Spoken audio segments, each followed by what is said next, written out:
Welcome to the Forward Together webinar series, brought to you by the School of Management at California Lutheran University. The series is designed to bring interesting topics and people to our global community of students, alumni, and leaders in business and government to empower, educate, and inspire. Forward Together features experts from industry with the purpose to spark thought, connect people, and stimulate engaging discussions. Please submit your questions in the chat. We will hold a Q&A immediately following the presentation. Today's host is Dean Apfelthaler, Dean of the School of Management. Well, welcome everybody to the School of Management at California Lutheran University here in Thousand Oaks, California. We have a very special guest today, Dr. Sumantra Sengupta. For about 3 years, Sumantra was Assistant Dean for National Recruiting and the Director of our EMBA, MBA, and MSM programs at Cal Lutheran. Before he joined us, he had about 25 years of very interesting industry experience in a variety of companies, ranging from startups to Fortune 100 companies in the US, in Asia, and in the Middle East. During the course of his career, he has served as partner with Capgemini and Ernst & Young. He was a vice president with companies such as Hitachi and an interim president for a $1 billion global agribusiness that operated in 11 different countries. Sumantra holds degrees in applied mathematics and business administration from Ohio State University, including a PhD from that organization. Hey, Sumantra, how are things? Yeah. What's up? How are you? Good to have you back. Thank you. Good to be back. The floor is yours. Thank you. Thank you. Thank you, Gerhard. And I see a number of people have signed on. So thank you for taking the time. This was a topic that I've been working on for a while. But as the pandemic, really kind of started spreading all over the world, I was asked by the editor of Supply Chain Management Review to see if I would consider putting together my thoughts, coherent thoughts. The coherent part I didn't quite get, but at least my thoughts on this. So we are going to talk about really supply chain risk management, which needs to be addressed during normal business course, but during uncertain times, especially what is going on now and potentially well into the future, there's probably some tips and tricks, which hopefully I will share with you during the course of this. And anybody that has signed on or registered, they will get the full PDF version of the article that came out in July 2020 in Supply Chain Management Review. My contact info is there, and if you guys need more contact info, just email Gerhard or Susan Wood at CLU, and they'll be happy to get that to you. With that, Susan, would you mind moving to the next slide? So put together a small set of topics that I wanted to share with you guys. One is people keep using the word new normal, and I looked it up finally today. And the dictionary version says that it is previously an atypical situation that is now expected to become mainstream. I don't know if we are there yet, but we certainly seem to be heading into an area where more of the behaviors that are going on today are probably likely to stay definitely into 2021, and who knows, maybe even into 2022. Let's talk a little bit about that. And then I'll share with you 10 risk areas. Recently, I was presenting to a group in Pakistan on a different topic. And somebody from the audience said, well, why is it 10? And I was like, well, I couldn't come up with 9, wasn't smart enough to do 11. But on a more serious note, in 2004, I wrote an article which was quite widely referenced called 10 Supply Chain Mistakes Companies Make. Then in 2009, I wrote another one called 10 New Ideas That Companies Should Consider While Rethinking Their Supply Chain. So I guess this 10 series has just kind of become something I've done. And so, this was 10 areas of risk management that we'll talk about, but we'll only address about 5 in today's discussion. And then the final topic is we all have to run businesses, and so we can't really stop our business while we do all these adjustments, which means that a lot of these things that we are suggesting has to be done what I call in flight. So you essentially have to course correct while you are still operating and running your business. So what are some of the things that you should watch for that I'd like to share with you? And again, this is purely, kind of, I call it a point of view, things that I practice. I'm back in the industry again. And just things that I see other companies and my colleagues doing. So Susan, if you could move to the new normal slide. So an interesting thing, and by the way, the number changes almost every day, but as of yesterday, and I just pulled the number yesterday, roughly 37 in the US, 37, I would call it brand name companies have filed for Chapter 11 or Chapter 7 protection, which is in the bankruptcy court. Chapter 11, of course, meaning restructuring, which means give us some time so we can, emerge on the other side, hopefully. And there are some well-known names in it, J.C. Penney, Neiman Marcus, GNC, even something which, for those of us who have kids, we've probably all visited, Chuck E. Cheese. They filed.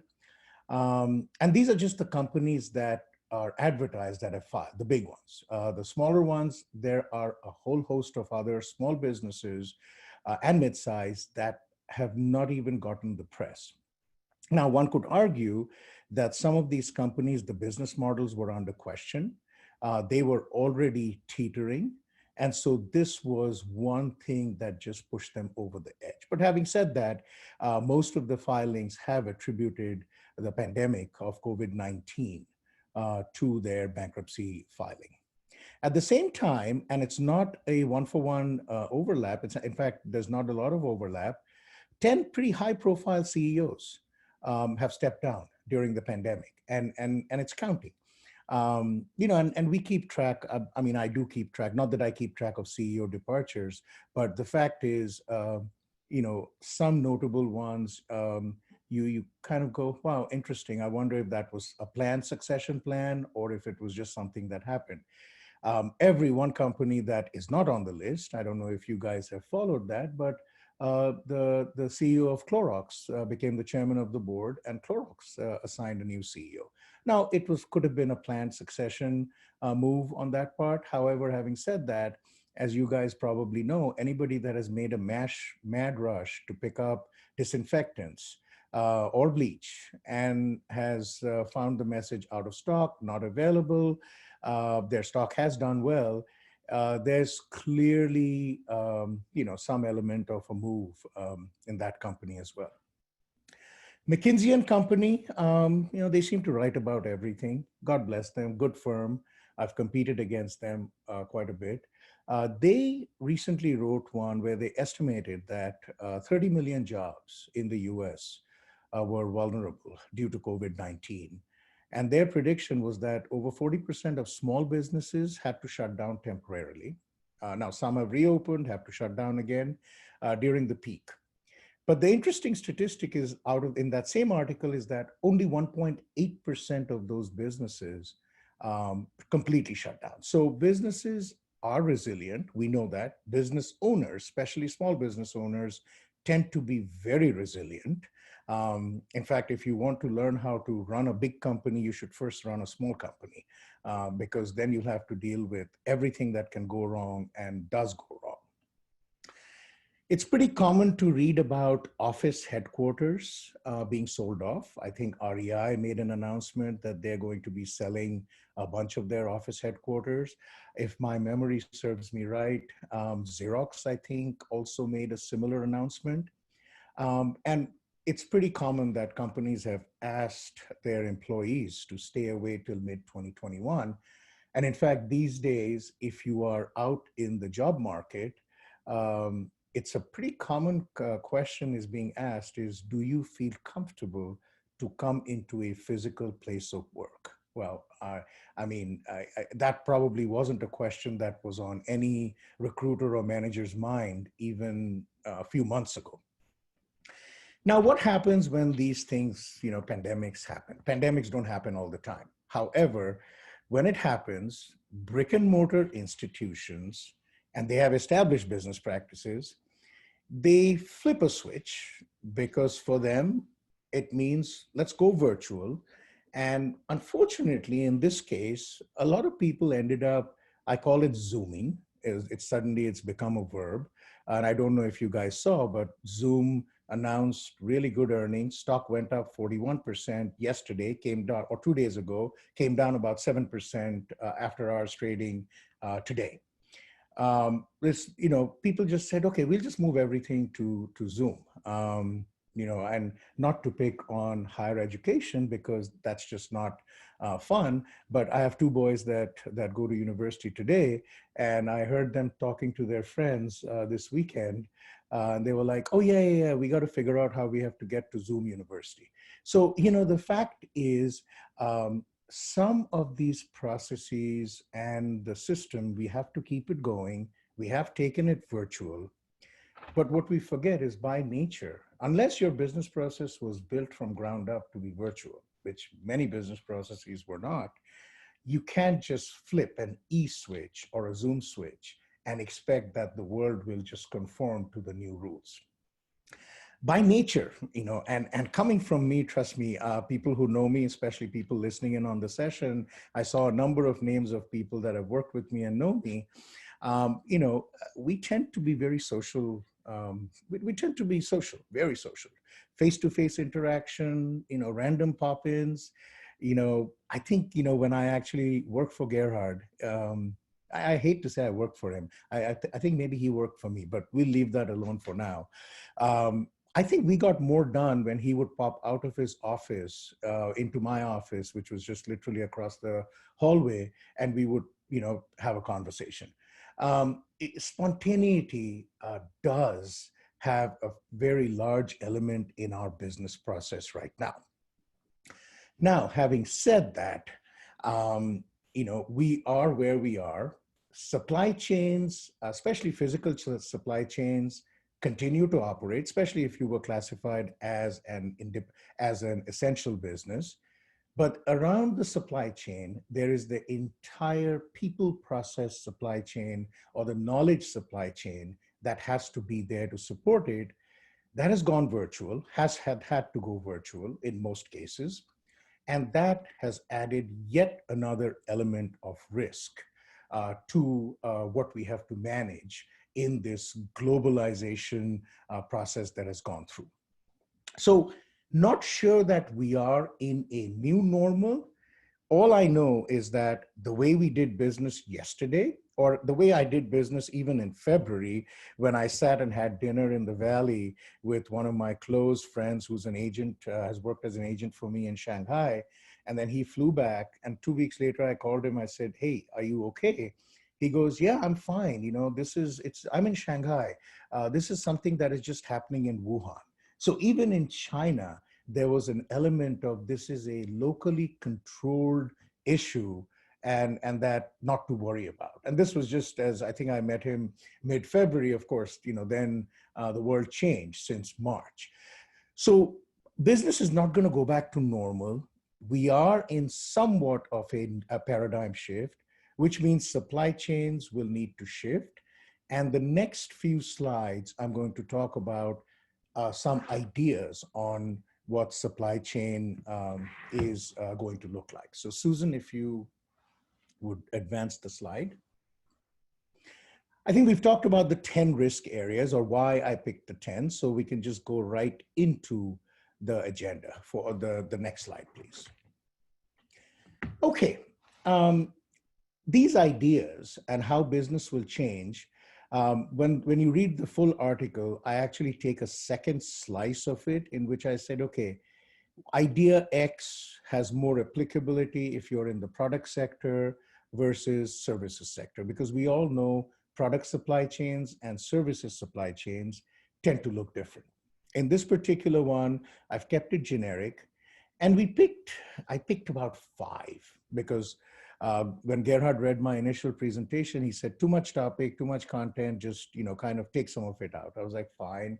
He is the moderator and I'll take, a few out. So what you see in the highlighting, if you see the light highlighting, those are topics that I will probably not talk about today. The ones in the darker blue are ones that I will be chatting about. So let's pick the first one. And by the way, I think Q&A, you can ask your questions in the Q&A box, and Gerhard is going to moderate at the end. The second one is something that has been a passion of mine for years, and that is you have to view global operations as a community as opposed to a chain. That's the first part. And then the second part says you have to apply what I call the PESI rigor to the decisions: political, economic, social. And the fourth one is something that I watch a lot now, is impact. That is, how sustainable are the business practices that are being followed? So let's start with the first one. Supply chain is no longer a chain. It's no longer linear. We've talked about this for years, and people have often said, okay, what is it?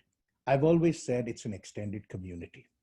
In fact, in 2002, I wrote about a term which I still use today called the extended value community.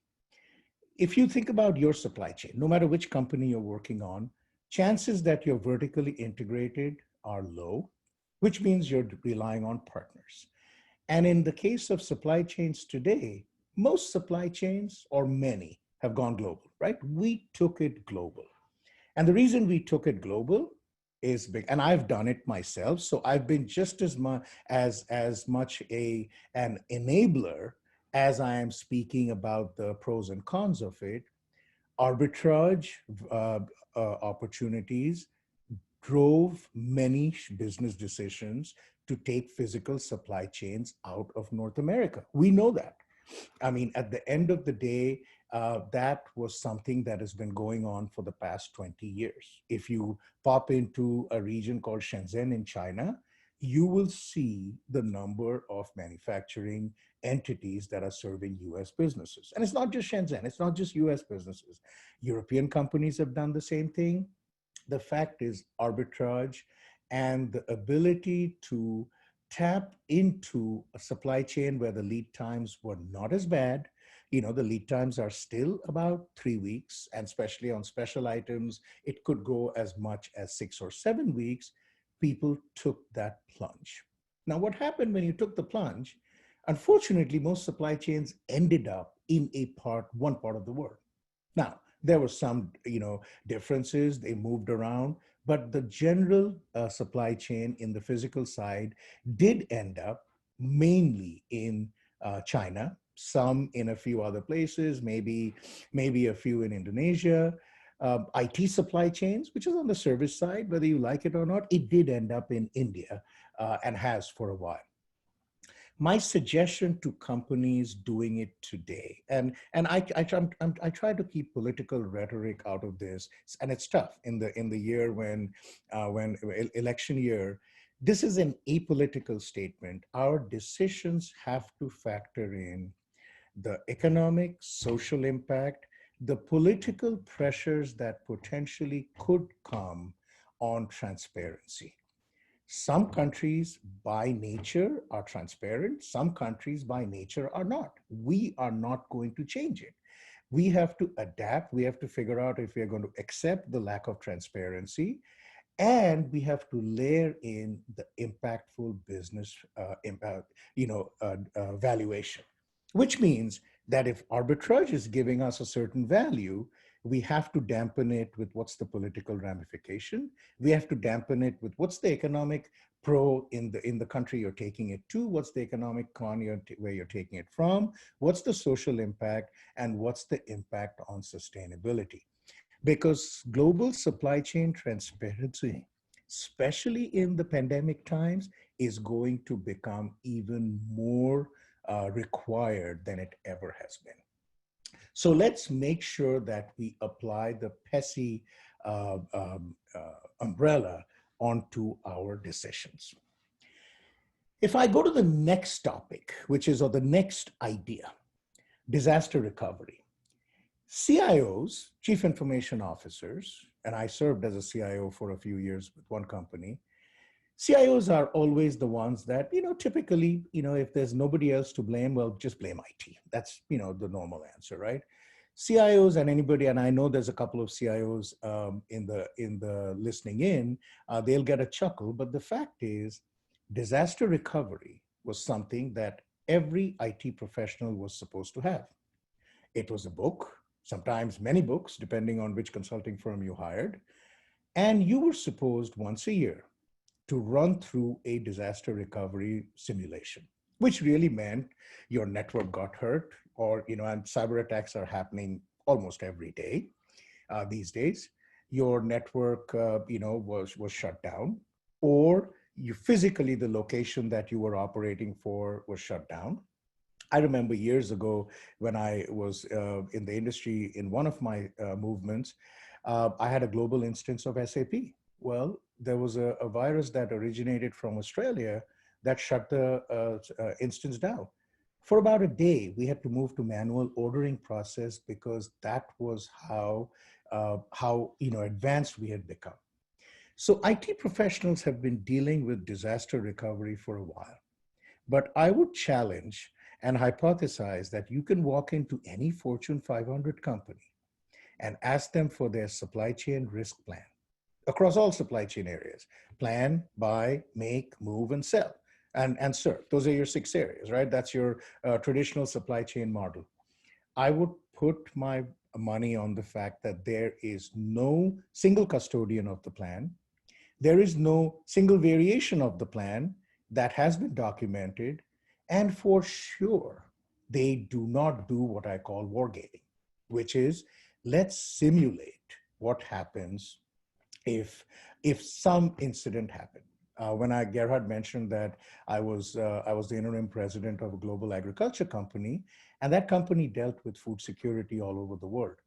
One of the things we used to always work on is what happened if a shipping lane just shut down. Say the Panama Canal was taken over and we couldn't get goods through. How would we still serve the customers that typically that was the route we used to take the ships through? How would we reroute it? What would that do to safety stock? What would that mean in terms of reserves that we would have to keep? What happens if a country, completely comes under some kind of political upheaval where we're not able to get a single ton of product out of that country? Guess what? It happened here. For supply chains in China, pretty much everything shut down for at least a couple of months. And if you had your safety stock, then you were good to go. If you didn't, you were out of product. So these concepts of disaster recovery, and you're never going to plan for every supply chain disaster, but the major ones, my hope is that companies will start documenting, they will start doing a war game on it, so that the next time something happens, we have somewhat of what I would call a playbook that at least we can go through. No 2 disasters will be alike. However, the implication on the supply chain is highly likely to be about the same. So that's kind of an idea that chief supply chain officers ought to borrow from their IT counterparts. It's not the same. When one of my colleagues who now works at Apple, when he read my article, he said, well, it's not the same. I said, you're absolutely right. It's not the same.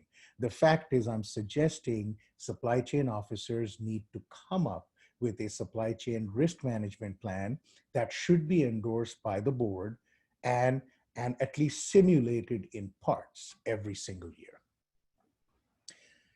Having said that, let's move to the third idea. And that is, there is no single supply chain that will fit everybody's needs. If you look at the companies you work in, and it doesn't matter what kind of company, most companies today have multiple supply chains. And what do I mean by that? Those days are gone when all of one process would sit in one geography, say manufacturing, all of procurement would go into another geography. supply chains have different clock speeds, which means that supply chains typically operate on different rhythms. And in order to come up with risk management, you have to take a look at the lead time of products required and the importance of the product to design the risk management area in your supply chain. If you're in a mission critical area, well, guess what? Your supply chain risk management plan needs to be a lot more robust than if you are in an area where you're selling somewhat of a consumable product that is probably not going to be required on an everyday basis, especially during a pandemic. So the fact is, multiple supply chains exist in a company, and you need to think about different risk management plans based on the clock speed and the product acceptance in the market. The final two topics are kind of sort of together, but modernize inventory management from the balance sheet. When I thought about this one, I was like, well, that's interesting because I've spent my life looking at the balance sheet, or a large part of it, and not liking inventory. And inventory is capital that the company technically could use elsewhere, which is why it's tied up in the balance sheet. But as we think about pandemics, companies should probably think of 4 layers of inventory management. One's your basic buffer stock, which we all know if you're in a make to forecast environment, you're wrong. You're going to need some stock because of things you missed. Then there is the normal simulated demand stock, which is I'm going to simulate demand. I don't want to go out of stock. A holiday season comes in and I never want to be out of stock. But then you want to think about 2 other stock. One is what I call the risk stock, which is what happens if there is a risk element amongst the risk plan, which will buffer my supply chain by X factor, say 10%.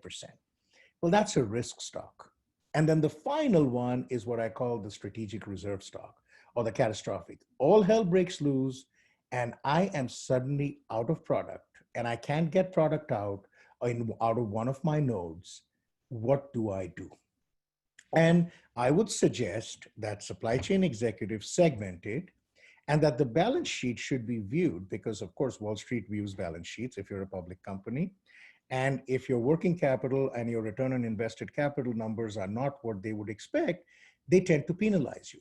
But if you start showing the transparency on why the balance sheet is looking different today than what it looked yesterday, the chances are that the measures will not be punitive. So rethink inventory management. One of my professors from way back at Ohio State, Jim Masters, who actually worked at the Navy, anytime I would talk to him, he would talk about inventory. His common answer was, guess what, Sumantra, inventory, it depends. Not all inventory is bad. Of course, he worked for the Navy, so he was thinking of reserves at the strategic level. And then the final point is on the weakest link. Some of you probably watched the show, The Weakest Link, where the host would say, "You are the weakest link. Goodbye," as they kick people off the show. Every supply chain they will have a weak link, a weakest link. Not every link is going to be strong, and we all know we are only as strong as our weakest link. So identify the weakest link and then apply every risk management procedure that we've talked about to that link, because that is the link that is going to cause the biggest disruption if it is not managed properly. So these are 5 of the 10. There's the other 5, which I will not talk about for keeping sake of time. And so and you can ask your questions. So as you chew on some of these ideas and how it applies to your sector, let me move to the last set of ideas, which is what can you as executives do to help the practitioners? So I call that managing in flight. So Susan, if you go to the next slide. Susan, next slide. Thank you. I've been a consultant, which means a 2x2 has to be my friend. If you don't know how to draw a 2x2, then you probably are not a consultant. And I bet you I could probably build this at some obscene amount, depending on the firm I was with. But having said that, the top right-hand quadrant, that's the red. There are about two, in addition to the normal risk areas as you're managing through a risk transformation, there's two that I really would like you guys to keep in mind. One is number 4, and the last one, and the next one is number 6. Risk management is complex. Do not underestimate the complexity and think that it is as simple as flipping over into a virtual mode. It needs to be thought through, understood, and at the same time, you will never be able to solve every risk area that comes in, because then you won't be able to operate. You'll be paralyzed and you will not be able to even operate a business process. And I mean that in the nicest way possible. Companies sometimes have a habit of just doing analysis, and they go into analysis paralysis, and they will not be able to execute. So maintain the right balance as you think of customization and risk areas, but keep in mind, this requires executive sponsorship, and it requires that you maintain a multi-year view before you'll be able to get this done. And with that, I will end my discussion and then turn this back to Gerhard. Well, thank you so much for presentation. I miss having you next door and challenging my conventional wisdom. We have a number of great questions. They're all great, so I'm just going to run through them in chronological order. The first question is, would it make sense right now to evaluate all office processes within an organization to be rebuilt for virtual operations, or would it be better to focus energy and effort only on a temporary model? So the answer is, it's like what Jim Masters would say, it depends, right? It depends on your traditional business model that you want to operate on in the future. If you believe that you're going to be largely in what I call an asset-light model, and an office is an asset, then by all means, it's time to take a look at it.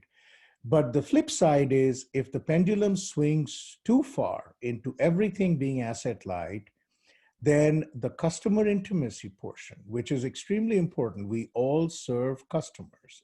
And there's going to be a group of our customers that will probably not appreciate a complete 180-degree switch from your current business model. So if it depends on your current business model and where you need to go. The process has to be transformational, transitional, and you have to bring your client base along in order to execute. That would be, at least that's what I recommend to most of my clients these days. So look at your value chain, right, and do as much as possible, unless and until it hurts the customer. That's what I mean. Until it's all about the customer. Everything is customer back. For a university, it's student back.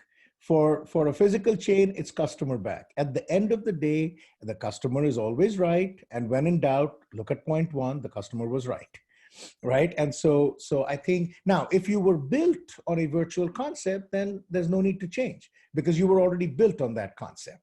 And it's these mid-flight sudden switches that are causing more confusion than anything else.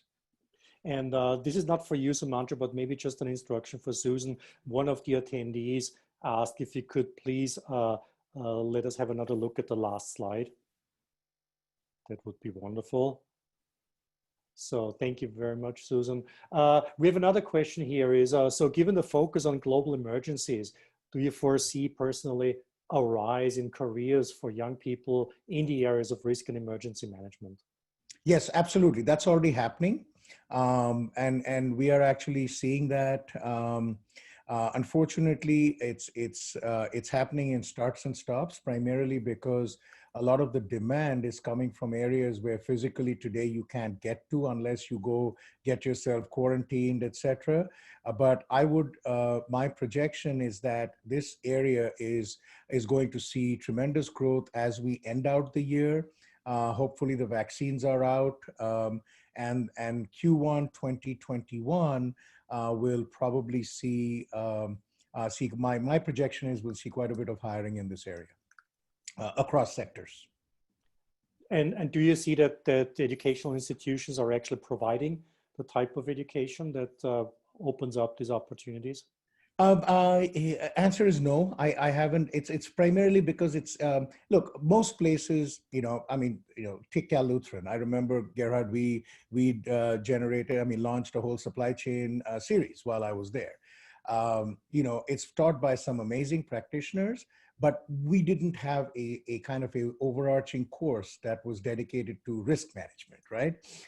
Risk management, typically, if you look in any university's curriculum, probably resides in some IT catalog, because that's where risk management has been put in. But I do believe that this is going to become mainstream. And the institutions will either develop a series of courses, or something to address the need. Mm-hmm. Great.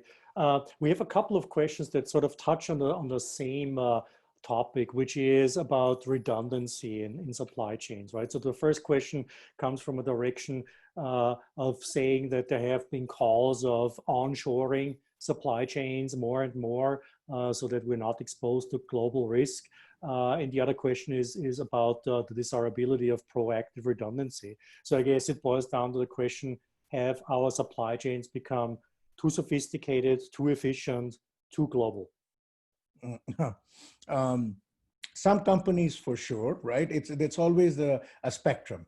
There's companies that have absolutely achieved supply chain excellence, super excellence, and Wall Street has rewarded them. And those companies will probably now have to ratchet it down a bit, primarily because I'm not sure risk management was factored in. And there are companies that have traditionally been laggards when it comes to the supply chain, and risk management will probably set them back on their transformation journey a bit more. So what I'm seeing right now in kind of my client base is just a rethinking on what can we solve next. If this were to occur again, then what has this taught us? Well, this could mean anything. It could mean disruption from a part of the world. It could mean widespread, workforce going out. So I think this is now being modeled after a number of areas to say, okay, if this happens, then how do we tackle it? But keep in mind, there are a whole bunch of other geopolitical risks that continue to factor in, which I'm not sure the companies have fully addressed. And so this has just added a complexity which most practitioners today have not had to deal with, right? The last kind of sort of epidemic that we had, if you remember, was the SARS epidemic, but it was not as widespread as COVID-19. SARS was widespread, but certainly not. And if you really think about it, during SARS, I think China GDP was about 1.6% of the world. Today, the GDP of China is about 16 or 17% of the world. So obviously, the magnification of the problem became quite a bit because of some of the other inherent issues in where supply chains have ended up. And it's not to say that that's where the issues are, but the fact is the last pandemic that we saw, and some of us were working in the field, was where it was more controllable. And so I think supply chain sophistication, I always say design the right supply chain for your product. It's kind of like Six Sigma. Everybody doesn't need Six Sigma. I've always said, what's the right Sigma for your company? Before you go around and try to become 99.9996% or whatever that Sigma is, some statistician I'm sure will tell me I missed a 9. The fact is, maybe at a 4 Sigma on risk management, you're just fine because your business process and your customer base, that's all it deserves. So that's all it requires. So I guess in a way you have answered the next question already, but kind of dovetails into the earlier one. It's more specific about second or multiple sources in a supply chain. Is that something that you would recommend? I mean, we've learned that in higher education over the summer, right? A plan B is not enough. You need a plan C, a plan D, a plan E, and a plan F. Yeah, single sourcing, from my view, unless there's a huge capex investment required, which in some cases, is single sourcing is like almost a thing of the past. I always say, hedge your bets, hedge your bets. People that have worked with me, you've heard me say, never drive a car without a spare tire. So you must hedge your bets. Because being single sourced, and especially if it is a commodity, and I will give an analogy which in a live environment would actually work a lot better. But an former boss once told me, it's the pimple on the elephant's butt that always hurts. And so the smallest component being single sourced could probably hurt your entire supply chain. So if we can, and it's economically viable, multiple sourcing is kind of the norm these days. We have a good question here. How will the focus on ESG by Wall Street firms affect supply chains? How will the focus on what again? ESG. So Edgar, help us out. Who asked the question? So while we are figuring that out, I thought it was a supply chain term that I'm not familiar with, but it's good to see that we are. Did Ed Perry ask that question? Yes, he did. He probably knows the answer. He just wants to ask. Okay, environmental, social, and governance. Environmental. So yes, and that was part of my PESI discussion. That has already started impacting supply chains. Environmental issues, and especially as the consumer base is changing, that has started redrawing supply chains anyways. And this pandemic is actually going to accelerate the ESG. And my version of ESG was PESI, which is really the framework overlay. So thank you, Edgar Terry, for asking that question. More farming is coming home, and you should be farming a lot more in Oxnard. So we're nearing the end of our webinar today. So let me just pick two short questions. One is about vertical integration. So does what's currently going on mean that we'll see more of vertical integration again in the future? I think what you will see is a term that I call virtually vertical, which means that it doesn't have to be on your balance sheet, but the relationship will have to be closer and tighter, either in the terms of a joint venture or potentially in the term, in terms of something that is a lot more close in terms of linkages. It doesn't mean vertical integration sometimes has a bad connotation. It means suddenly one company's balance sheet looks really bad and another one's doesn't. No, it's going to be what I call virtually vertical, where you're going to act like you're vertically integrated, but it is still going to be disparate businesses, but you will share in the upsides and the downsides together, which can happen with JV, licensing, a number of other opportunities. But Great. Yes, I do see that. Great. Questions are still pouring in. So what we'll do is we'll capture a few of those, and maybe you can answer them offline later on, Sumantra. There's just one fun one that I need to ask. What's your personal opinion? Would you go long or short on office space?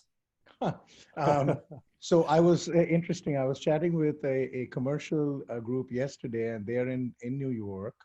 And they were talking about how Midtown Manhattan right now is just absolutely deserted. Like people have just abandoned and left and run.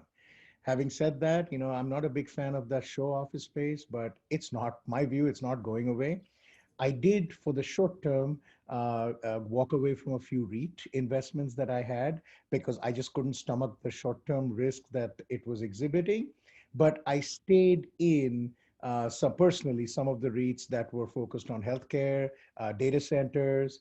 So I did stay in on those, but I will say I did come out on some of them that were purely commercial office space. But please do not take investment advice from me because I still didn't Tesla, and I turned away from buying Apple when it was $25 a share. So clearly I'm not a good stock picker. Thank you, Sumantra. I have to ask the final question. You returned back to industry at the beginning of this year after a few years at Cal Lutheran. I hope that transition, you regret that decision, right? I will tell you, timing always sucks, right? And I couldn't have picked a worse time in terms of pandemic. I miss the people because, Cal Lutheran 3.5 years was just an amazing set of people at School of Management. Do I miss the pace of academia? Probably not. I like the action. I'm back in the action, but I certainly miss the people. And the university, I have to give Cal Lutheran School of Management a plug. I mean, we've become pretty much a regional powerhouse at this point. And thanks to Gerhard, who took over, I think 2 years before I did, and I think I was his second or third hire. And I think we got a lot of stuff done, and I'm excited as I continue to watch the transitions at Cal Lutheran and what you guys are doing. Thank you, Sumantra. Thanks for the nice plug, and we still miss you at the School of Management. So with that, I would like to end today's sessions. Thank you for your participation and for your questions. And let me invite you to our next Forward Together webinar on September 30th at the same time, 12 o'clock Pacific. Our speaker will be Hamid Kalkali on quantitative strategic decision-making during a crisis. Thank you for being with us today. And thanks, Sumantra. Thanks, Gerhard. We thank you for participating in today's Forward Together webinar series, brought to you by the School of Management at California Lutheran University. The School of Management offers a broad range of programs and community services. Whether you're looking to upgrade your career, locate current economic data from our Center for Economic Research and Forecasting, or a place to start and grow your business at Hub 101, our community startup space, we invite you to visit us at clu.edu/SOM and join the community as we move forward together.